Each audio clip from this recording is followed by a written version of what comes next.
I already mentioned this. Sex offender risk assessment sometimes is something you get called on to do as a forensic psychologist.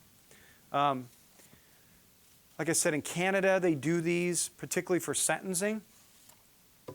What you do is you take the body of research literature on who's more likely to sexually offend based on all kinds of variables, based on what kind of offense they do, based on other aspects. Do they have a mental illness? Do they have a substance abuse problem? Have they failed in their probation before?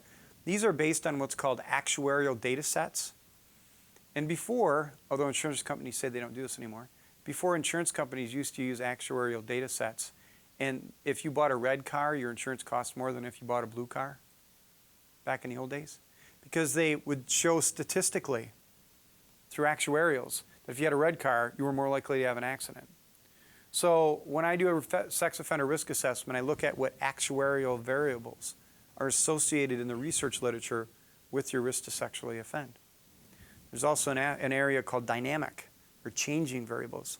There's a whole body of literature on that. So when I do the sex offender risk assessment, I get the person's life story, I do some psychological testing, and I look at what variables are tripped. And then you come up with an estimate of, are they high risk, low risk, moderate risk, those types of things. You also apply an actuarial model to risk for violence assessment, domestic, workplace, institutional, or school. I've evaluated people who made bomb threats at GRCC on their risk to do it again in their sentencing. I've done workplace violence. Someone gets mad at work and says, I'm coming back to shoot up the place. So I got really busy doing these after there would be sort of national tragedies, right? Remember Columbine, things like that? Anytime there's an institutional shooting like at a college or university, I'll end up getting a few of these. Some kid up at Rockford decided to throw a rock through the principal's window after school one day. I'm going to kill you. He came to my office. Had to assess his risk. So again, you apply the science. And in this case, where it gets interesting is, there is no law about sex offender risk assessment. Competency, there's a law. Gives me a great question to answer. So what you have to do as a forensic psychologist is you have to look at the literature, the research literature, and really depend on that to answer your questions. So this brings up an important point. Sometimes as a forensic psychologist, you have a very specific statute that you follow and answer all the questions. Other times you don't, and you have to go to the professional and research literature to answer your questions. I'm going to talk briefly about the application of forensic risk assessment. Now, Canadian forensic psychology really wrote the book on forensic risk assessment, particularly for sex offenders or violence. They have developed a very robust, long-term, and well-done research approach to understanding risk for sex offenders. Also, I was very impressed in my research that the UK has a very good system and guidelines based on scientific research on sex offender risk assessment. I read a report from the Minister of Justice of Analytical Service, and it outlines in detail how to assess, manage, and actually how to apply criminal justice interventions to sex offenders based on a forensic risk assessment. It's quite impressive. Australia also has a lot of really great research and really very good and scientifically sound approaches by the government in order to utilize forensic psychology risk assessment.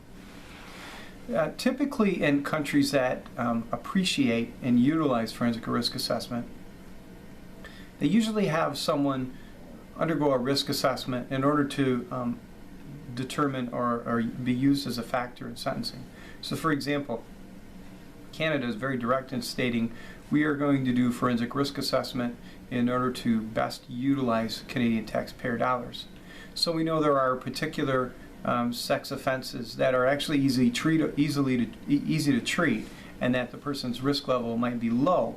Those are the type of people that we don't necessarily want to incarcerate in expensive prisons, but maybe have them out in the community in specialized treatment under criminal justice supervision, like through a probation officer, for example. Conversely, if we do a forensic risk assessment and we find that someone is at very high risk to reoffend sexually, then, frankly, a more criminal justice oriented approach, basically lock them up for longer, would be something the court should consider. Now, in the United States, forensic risk assessment and the way it's utilized in the courts is all over the place. So, for example, there are some jurisdictions, and actually it sometimes breaks down by county.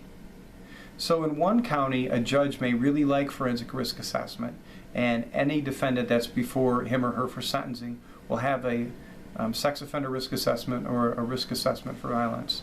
There are judges in other counties who have never heard of it.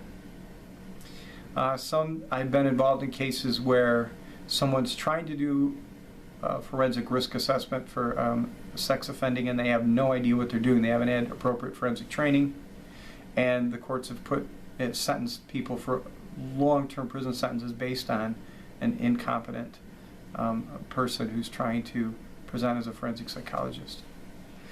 I'm not quite sure why the American court system is not utilizing forensic risk assessment the way the other courts in the other countries are. It's expensive, number one.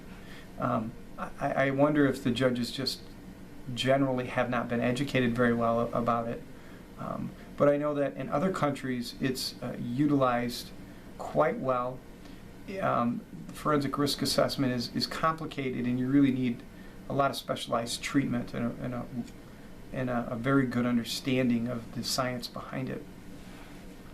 Last point I want to make that I talked about briefly in the video clip was the idea that sometimes as a forensic psychologist you will have a specific law that you look at that tells the type of questions you need to answer in order to assist the court. Other times you don't have a specific law. So forensic risk assessment for sex offending or violence is a great example. There isn't a specific law, at least in the United States that I'm aware of, that outlines how to utilize forensic risk assessment. Therefore, when you get a question of what's this person risk to sexually offend or offend violently, as a forensic psychologist you have to go to the case law and you read in the case law what the courts typically look at and utilize as evidence in order to make their decisions. And then you have to look at the research literature, and you have to look at the scientific research literature that talks about how do you assess someone's risk and what type of statements you can make about risk based on the science. Typically, when I get asked to do a forensic risk assessment, it's by an attorney who basically is trying to go into court in order to plea bargain for a lower sentence. Typically, if I see someone and I find that they're a low risk to offend, particularly if they're involved in this type of treatment, the attorney will go into court and say, can we not do jail time and do treatment? Sometimes I'll see someone who's at high risk to reoffend, and typically the attorney who's sent the referral, I will give them that feedback, and they will say, don't write a report, we will just go without a forensic psychologist's input.